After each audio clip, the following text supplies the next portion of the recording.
হিমাচল প্রদেশের সঞ্চলি মসজিদের জলের লাইন ও বিদ্যুতের লাইন কেটে দিয়েছে। কিসের জন্য কেটেছে জানেন তো? এখানে কিছুদিন আগে হিন্দু সংগঠনের লোক সেখানে আন্দোলন করে, যেখানে নামাজ পড়তে দেওয়া যাবে না। আর হিমাচল প্রদেশের সরকার কার জানেন?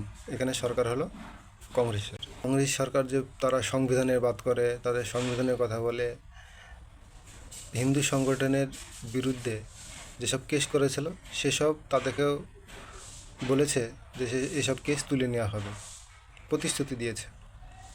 তাহলে ভাবুন, রাহুল গান্ধী বলে মহাব্বতের দোকান খুলি আমরা, তো কিসের মহাব্বতের? आप नमाज पढ़वा कर देख लीजिए, आप नमाज पढ़वा कर देख लीजिए, पूरे का पूरा शहर, पूरे के पूरे शहर की क्या आबो हवा होगी, इस बात की आप कल्पना नहीं कर सकते। क्या संजौली मस्जिद विवाद को लेकर कल शिमला में फिर बवाल होगा?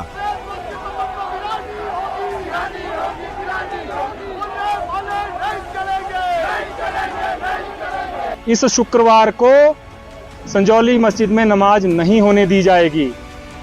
हमारी पूरी तैयारी है, हिंदू समाज जो है पूरी ताकत के साथ यहां आएगा।